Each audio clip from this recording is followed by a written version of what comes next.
Welcome to Backstage with Richard Ridge, where I sit with some of the theater's best and brightest, just chatting it up. This time I'm with one of Broadway's favorite leading ladies. She's worked with everyone from Bette Midler to Michael Crawford. She won an Obie Award for her first show in New York, which was the off-Broadway musical Eli's Comin'. She made her Broadway debut in the Elton John Tim Rice musical Aida, and has gone on to co-star in such shows as Dance with the Vampires, Lennon, In the Heights, and Wicked. Well, now she's getting ready to bring her terrific nightclub act back to 54 Below. Please welcome Mandy Gonzalez. Hi, Rich. So here we are on the Broadway back game. I know, it's so special and exciting.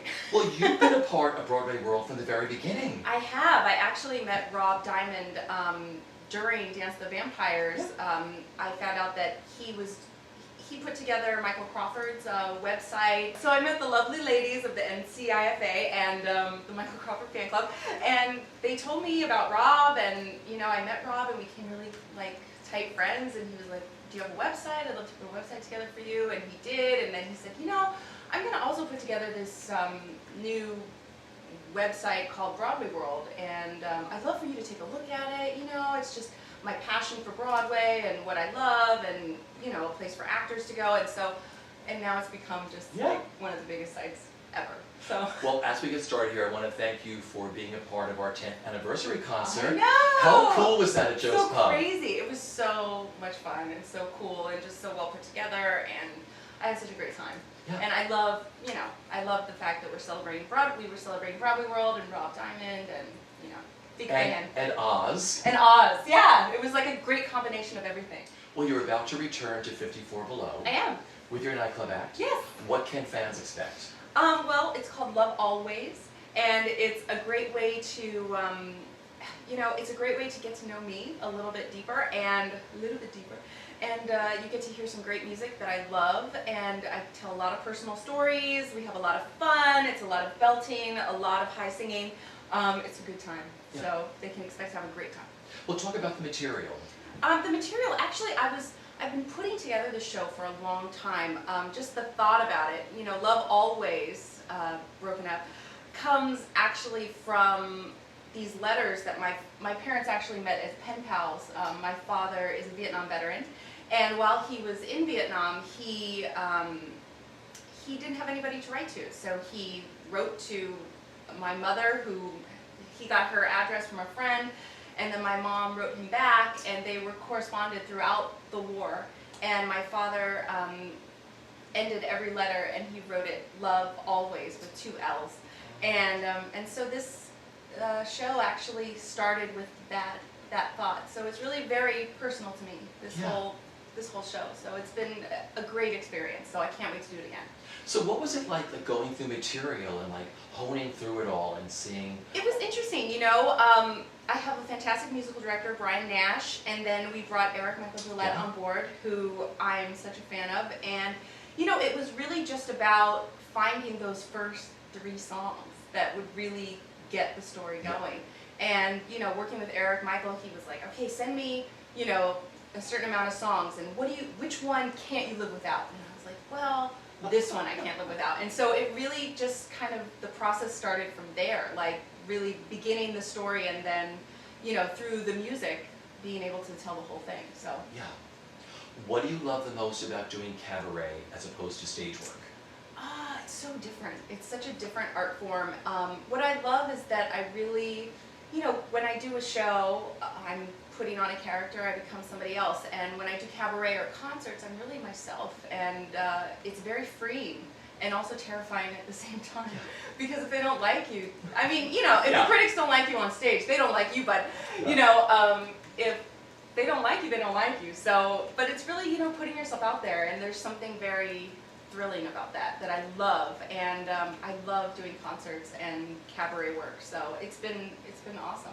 Because I've always asked stage performers, they're like, I like living behind a character and putting a wig on, but it can be scary but freeing at the same time to do this. It is, and I think that if you have the right team behind you to kind of guide you, because I'm a newbie at this, I really wanted to make sure that I had a director that had been there before and knew the art form, so that I could really, sink my teeth into it. Exactly. So. And you like that room too, 54 I Below, love right? 54 Below. The sound in that room, the whole crew there is so delightful, and I had a great time, so Yeah. I'm excited. So April 2nd. April 2nd, 9:30. Perfect. Yeah. Let's go back to the beginning.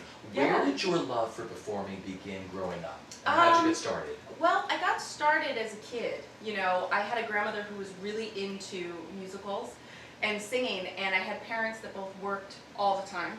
So my dad worked like 3 jobs when I was growing up, so my grandmother babysat us a lot. And so she would sing to us a lot of different show tunes, and I was really the only grandchild that would sing along. And I would sing along very loudly, and so my grandma said, "Oh, Robin, like, we have to do something about Mandy's voice. She's too loud, she's going to hurt herself. Let's put her into lessons." So she put me into lessons at like, I think I was about 8 years old when I went into lessons, and I started to train legit. I studied with an opera singer, and so I learned technique, I learned placement, and as much as you can learn when you're 8 years old. And then my grandmother also put me into a performing group that was like an after-school performing group out in Los Angeles called Rock Theater.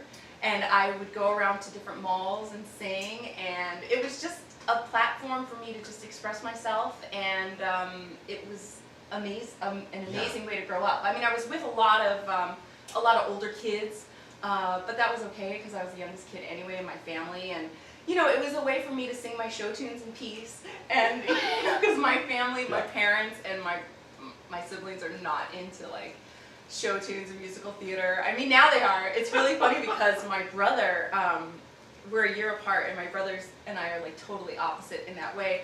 But you know, I had to watch Star Wars and Tron and things like that.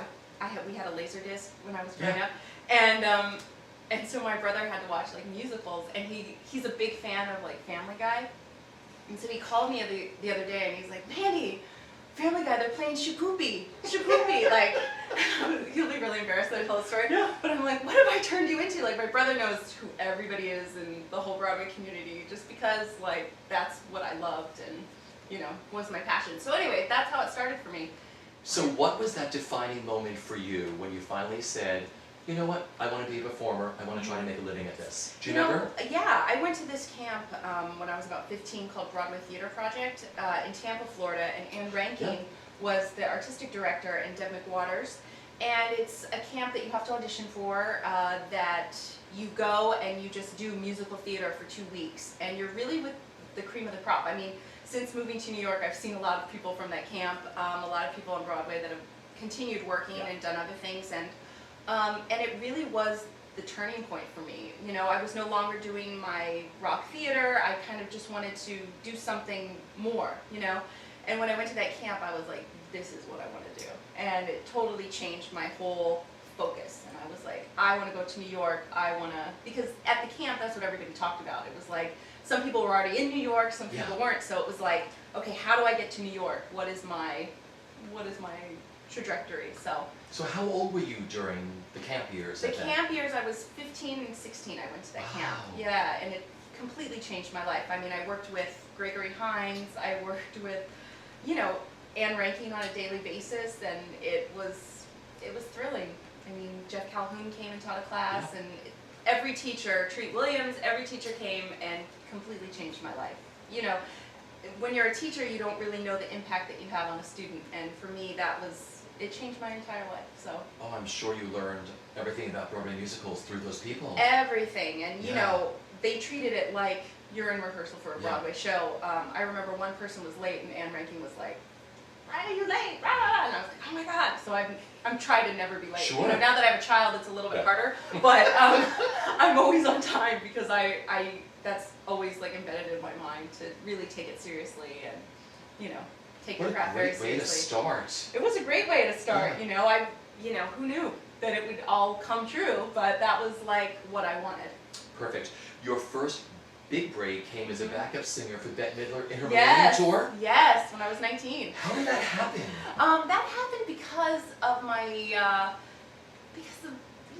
of me, but the Beast, no. But it happened because my singing teacher at the time, you know, I worked with Seth Riggs at that time, and the guy that would come and play for Seth, Bill Schneider, I did a show when I was 16 at the Cinegrill I know Rob knows the Cine Girl, but at the Cine Girl in Hollywood, and Bill Schneider actually was the musical director for that show, and Bet was looking for some new girls to kind of come on the road with her for her Millennium Tour, and Bill said, Mandy, I think you should audition. And so I went to the open call, and I got the job.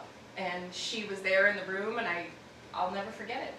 I had to dance for her, and Tony Basil, we had all this choreography. I went and I got this really sexy outfit, and she was like, I forgot what Tony said, but Tony was like, dress for your, it's gonna be your life, dress for your job. And so I bought this midriff outfit, and if you know me, I dance. Yeah. And so, but I got that job. I wanted that job, and I got it. So what was it like working with Bet, and what did you learn from her? What did I not learn from working with Bette Midler? Working with Bet was an incredible experience. Working with a woman who is so powerful, who I admired so deeply. She is a part of every piece of her concert. From the first ideas to putting it up there, making sure that we all, I was a backup singer, and I had to make sure that I knew I think I knew over 30 songs of her repertoire. I knew the soprano part, the alto part, the melody. So if any time she wanted to pull a song, she had that ability. And, she wouldn't ask us of that if she didn't ask that of herself. Every city that we would go to, she had a new monologue in every single city about that city, jokes about that city that people would get. I mean, she is a power, she's power. Yeah. And she is completely professional and hardworking, and I am so grateful that was my first opportunity in my first delve into the whole show business. So after you did the tour, you went back to Los Angeles and said, I'm going to go to New York. Yes. Yeah. So when you were here, your first show in New York is Eli's Coming, based on the songs of Laura Nyro. Yes. Conceived and directed by Diane Paulus. Yes. And you won an Obie. Yeah, no, it was insane. It was one of those... Surreal? Tell me. Surreal. I mean, I had just moved to New York, and I said to myself, I'm going to get a job within 6 months, and I did. It was crazy. And I went to every open call when I first got here. I worked at Dina DeLuca bagging groceries, and I went to every open call that I possibly could. And I got the job. Cindy Tolan and Douglas Abel, the casting directors, they saw me at the open call, and they brought me in to meet Diane and Deidre Murray, and it started my whole career here in New York, and it was incredible. I mean, I think I was so green, and it's good that I was, because I wasn't nervous. I was just so ready to get up on that stage. And we went to the Obie Awards, and nobody really told us that we were winning an Obie, and so I was just kind of well, I'll just go. And, I sat in the audience, and then we won, and I was like, this is amazing. And, I thanked my parents, but it started my whole road there, because Stuart Oaken came to see that show from Disney, and then hired me for Aida. So it was crazy. So let's get into that. So your next show was Aida, where you went in as a standby for Idina Menzel, who was playing Daenerys. Yes. Now talk about that world of being a standby, because you never know when you're going on. No, how did you learn the role? Tell me. Oh, it's totally terrifying. I learned from the dance captain, and then from the stage manager. They put you in, and you have rehearsals. And Idina wasn't out for the first 4 months. So I was terrified for about 4 months, because I had no idea. I don't think they ever thought that she was going to be out, because I never went through the show in my costumes or my shoes. When I went on, everybody was kind of oh my God, she's going on. So, because I had to jump over the pool for the first time in Maris, and Maris, it's all about costume changes and everything, but I had an amazing dresser, Joby, who was Idina's dresser, and she led me through it. But being a standby is tough, but I think it's a great thing to do as a young performer, because you have to sit back, you get to watch amazing performers on Broadway, and you have to be ready at any moment to go on. So, and it was a great thing to do, I think. So then after that, you went into Dance of the Vampires. Yes. So how did that all happen for you? Oh gosh, I auditioned 5 times, I think, for that job. It was one of those things I was a standby at Aida, and they had called me and said, do you want to come in? And I went in, and I think that day, Bernie came out and was like, they want you to sing Total Eclipse of the Heart. And it's actually a song that I knew very well because my friend, my really good friend growing up, Dana Doré, and I would dance to that song like in her bedroom. So I knew that song, so I was like, okay, I know it, I can go in. And he's like, no, actually, Mandy, why don't you take like a few minutes and, you know, review it. And so I was like, okay. And then I came back and I did the song for John Brando, and Jim Steinman was in the room, and then they brought me back. So, and then I got the job, so it's one of those. How did you meet Michael Crawford? Oh, God. I met Michael, the last audition, I think it was my 5th audition at Chelsea Studios. There was a room full of producers. There were so many producers, and I was meeting everybody for the first time, like Bob Boyette. I didn't have the job. Yeah. And so I went around to say hello to everybody, because everybody was so nice, and they were like, oh, Mandy, this is so-and-so, this is so-and-so. And so I was going along, and then said, and this is Michael Crawford, and I go, oh my God! Like, I just looked disgusted and said that. And the whole room started to laugh, and Michael, you know, got up and said hi, and then sat back down and watched my audition. Yeah. So that was my first meeting with Michael Crawford. Oh my God! Just terror. Yeah. So how did you find out you got the role? My agent called me and said I got the job, and I was so excited. And you know, I think I called Darrell, and then I called my mom, and yeah. So as you look back on that musical, what are your fondest memories of that experience and that show? I think my first fondest memory would be the music that I got to sing. It was music that I loved Jim Steinman stuff growing up, and I was so psyched to sing that score. I'm so bummed there wasn't a cast album. Yeah, there should have been. I know, because of the voices and the music Yeah. and everything. So that was like my first fond memory, and then the cast. There's nothing like being in a huge, major disaster flop that really brings people together. Sure. Because you all have to get up the next day after you get those kind of reviews and get up and do the show. And, you know, it brought us all together, and I root for everybody when I see whoever's working and whoever's doing whatever. I think of everybody very fondly from that cast. There's nothing I can do, a total eclipse of the heart. Michael Crawford returns to Broadway in Dance of the Vampires, a bitingly funny new musical from the composer of Bat Out of Hell.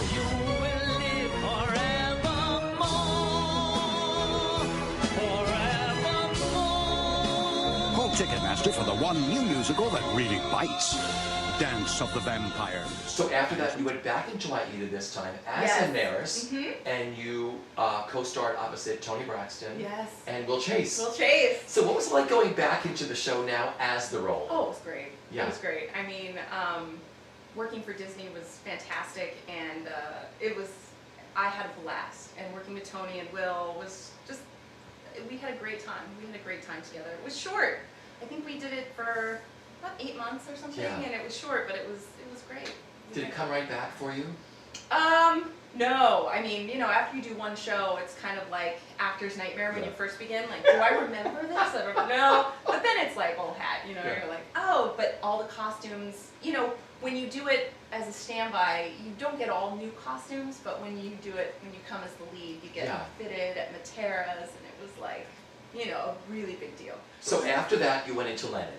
Yes, I went into Lennon. With Will Chase. With Will Chase. We had a good time. So is it fun when you go into a show with someone else you just Oh worked yeah, with? oh yeah, because you know, Will and I, yeah, it's awesome. I mean, you know them really well. When you're in a show together, it's kind of like family. You get to see them more than you see your family. So, you know, they're the people that you go to when times are good, times are bad, and you know, we traveled to San Francisco with that show, and we had a really, really good time. It was Will Chase, Chuck Cooper, Terrence Mann, Julia Murney, Marcy Harriel. It was awesome. So when you first got Lennon, they were like, and you played John Lennon during the show. Yeah. What went through your mind? Well, when I first got Lennon, the final callback, you know, we had to sing for Yoko. So like, you know, that was intense. Because my song that I sang was Beautiful Boy, and oh God, I forgot what other song I sang, but singing that song that John wrote for their child, in front of Yoko Ono, and she had her peeps Yeah. with her, and I remember she wore her glasses and her signature glasses, and she didn't take them off the whole time, but she wears them so they go down so that you can see her eyes, so they look above you. So like that was surreal. So that started the whole experience in this kind of surreal thing. So you know, but when they said John, it was great. I played the Maharishi. Yeah. We really got into his life and what it was about, and you know, he was a great person to. It was great to like, great music to sing and great person to like emulate and learn about. So it was really cool. Yes is the answer. And you know that, you know that, you know that for sure. Yes is surrender. You gotta let it, gotta let it, gotta let it, gotta let it go. So keep on playing those fine games forever, raising the spirit of peace and love. Now let's go into In the Heights. Yeah. How did In the Heights come about for you? Heights started when I was in Lennon. Like right before I went into Lennon, my agents had called me and said, look, you know, they're doing this new reading of a new musical. Do you want to go and do it? It's like a Latin musical. And so I said, okay. It was like a few days of reading new material. And so I went, and Lin-Manuel started to do the opening number in the Heights, and I was hooked. I was Yeah. like, this guy is incredible. Like, what's the deal? And so my character Nina just kept developed from there. You know, I went and I did Lennon. I know that they had done another workshop, which I didn't do because I was doing Lennon. And then when I came back from Lennon, and Lennon ended abruptly, you know, Tommy Kail called my agents, I guess, or called casting and said, do you want to audition for the workshop? And so I did. I was like, yeah, I want to audition for the workshop. So I auditioned for the workshop, and it was kismet, and we started rehearsals, and that's how it started for me. But it started around the table reading out of the script, and the genius of Lin-Manuel and Tommy Kail and Kiara Huides. I mean, it was awesome. It seemed to be the perfect blending of, with you, it's the perfect blending of actress and material. Like it was built around you, right? Well, Which I makes a difference. hope so. Yeah. It's definitely, we did like the 5-year anniversary Yeah. of the show, and it was so nice to sing that material, and it, you know, I have so many incredible memories with that show, but it was like, oh, it's so nice to sing stuff that's in my key, you know, because it was Written for you, me. It's so crazy to say that, but it was, so, you know, I had a great time. That's what I said. It's always nice when when an actor or an actress gets to work from like the bottom up, because Yeah. the original cast roles are created for those people. Right. Like I said, you're singing in Mandy's key. Yeah. So it frees It's up true. everything else, I you don't know? think about that, Yeah. because this was my first Yeah. one that really made it. When I was younger, I'd imagine what would happen if my parents had stayed in Puerto Rico. Who would I be if I had never seen Manhattan? If I lived in Puerto Rico with my people, my people. I feel like all my life I've tried to find the answer, working harder, learning Spanish, learning all I can. I thought I might find the answer out at Stanford, but I'd stare out at the sea, thinking, where am I supposed to be? So please don't say you're proud of me when I've lost my way. And then winning Best Musical. Oh, crazy. No, I'll never forget that year at the Tonys. You guys were like, Oh, everybody was up on crazy. stage. It was crazy. And we all got to go. Yes. It was like so cool, and I remember us all getting ready. Like afterwards, like Karen's dressing room was right next to mine, and Karen coming in and helping with my makeup and being like, Karen, you know, like so excited. And then all of us running down the aisle and turning around, and Andrea and Janet were like holding hands, laughing, and we're all just running up to the stage. And I remember, you know, grabbing Karen, and it was awesome. Yeah. It was really awesome. Was it hard to leave the show when you left it? Oh yeah, it was really hard. I think that it was time for me to go, but when you love something so much, Yeah. it's always hard to say goodbye, and you know, it was hard. Yeah, for sure. Because you went to Wicked. I did, and I was so, you know what made it the transition a lot smoother was the fact that my cast and crew were so supportive. Like Lynn came out, because it was very secret when I was going to Wicked. It's like, nobody can know, like, don't tell anybody, blah, blah, blah. And so I was like, you know, Lynn's like, well, can I announce? I'm like, Lynn, I don't know if you can announce it. Like, they're telling me don't tell anybody. And then Lynn walked out with like a witch's hat, and like Alex had written up like, I think like Defying Gravity or something for the orchestra for my bow, and you know, so it was out. But they were so supportive and so cool, and they were all there on my first night and cheering me on. And, you know, they've been there for everything pretty much that I've done. I mean, Lynn was there for my last show in December, and he's coming on April 2nd, so they're like, it's my family. It's like your brothers and sisters. It's true. It's deeper than that, though. I mean, you know, it's really cool. So let's talk about Wicked, because every actress that I've spoken to who's taken on the role of Elphaba, it's changed them. It's the role, the show, the experience. If you could sum up what Wicked means to you and the role and everything, tell me. Well, I think that the thing that I learned about Wicked, when I got the show, I was like, I knew that it was going to be a big sing, and like that terrified me, and I was like, oh my gosh, like, how am I going to do this? Ah!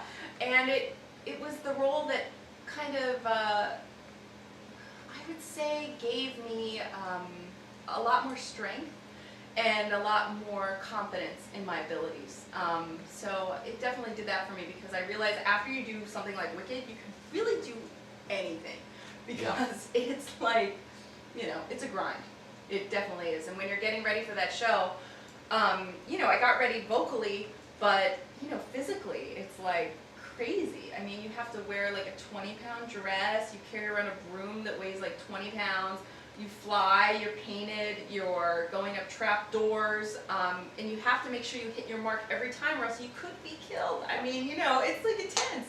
It's intense. What about flying? How cool is that? Oh, is it scary? Cool. Yes, it's so scary. I remember after the first time I flew, I went and I met up with, these are my like best friends in the city. I went and I met up with Andrea, and I was like, Andrea, I don't know, like, I was on the thing, and like, I was singing my high note, and I stepped, because usually when I sing like big, I plant myself in the ground, and when you fly, you can't do that. And so I was like, I tried to step down and plant myself, and like my foot ran off the thing, and I almost fell, and she was like, you're gonna be great, don't worry. So it was like, you know, it really was a learning process, the whole thing. Oh, because I've asked a lot of the girls. Shoshana's like, I slid down the stage, almost. Oh, right. They have like a Shoshana beam now that you like. So if that ever happens to you, you have something that it's like an emergency bump that catches you. Yeah, it's there. But everyone has those kind of stories. Everybody has that, and everybody has like, oh, if something happens, they're like, oh, don't worry, because that already happened to so and so, and blah blah blah. So you're like, oh, I don't feel so bad. You still want to do all of them. Yeah, you don't want to do all of them. But you're like, oh, okay, it's good because you've had somebody there before you, so that you don't have those things happen. What was the last thing you did before you went on stage? I always ask all the Elphaba, what was the last thing they adjusted, or the last thing they did before they pushed through the door? Before I would go through the door, I would always signal to the two crew guys that the two stagehands that were back there with me, we'd always have like a signal. Can't tell you what that signal is, but I would look at this guy on the right and this guy on the left, and then I'd go, let's go. Well, you began to work a bit in film and television. Yes. And your latest film is after with Pablo Schreiber, right? Yes, yes. So do you like that process? I ask a lot of stage actors, you know, do you like the whole process? It's so different. It's so different. The thing that is always hard for me is the waiting. You know, because theater is so immediate, you know. I mean, you have to wait, but you get through rehearsals, you're constantly doing stuff, but really with film and television, you have to stay focused, and you have to wait in your space, and then get ready when the cameras roll to you're on, you know. So that's like the trickiest part, but I love it. I think it's so much fun. Well, on a personal note, how has being a mom changed the way you look at your career?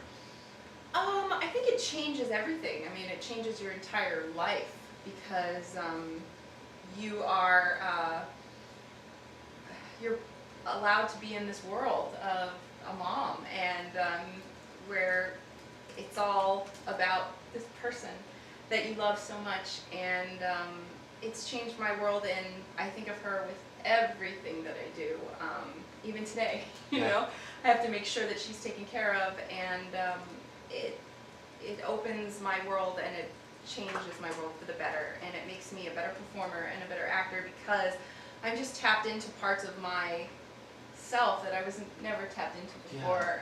Because when you're a mother, it just changes everything, and you know Sure. what that does. So, and she's just the light of my life, and she's just incredible. It's like, it doesn't matter what happens on the outside world. When you get home, you're like, this is my world, this is my Yeah, life. it doesn't matter how many auditions you go through or what kind of rejection you get. It's like you have somebody that loves you no matter what, you know, and is waiting for you and depending on you, and that changes everything. Sure. My final question is, what's the best bit of advice that you've been given that you live by?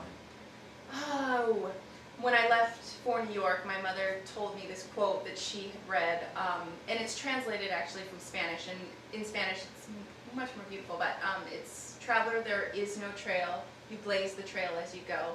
And for me, when growing up, it was always like, oh, this is what this person did, so I have to do that, and this and that. And really my life from when I left for New York, it was like, you know, not from when I left for New York, really when I got Bette Midler, it was like, okay, now I'm on this my own journey, my own path. So really that's what I share with people when they're like, what can you tell me? Because it's like saying yes and having your journeys begin is your journey. And you know, and really that was the best advice, to, even though maybe this person didn't do it this way or this person, it's like, this is my story. So that's been the best advice. Beautiful. Yeah. Thank you for sitting with Thank me. you, It's like, Richard. I have It's so wanted nice. to do this for so long to sit with you. This is so nice. Yeah. Thank you. I've had a great time. This has been great. Everyone, you can see her April 2nd at 54 Below.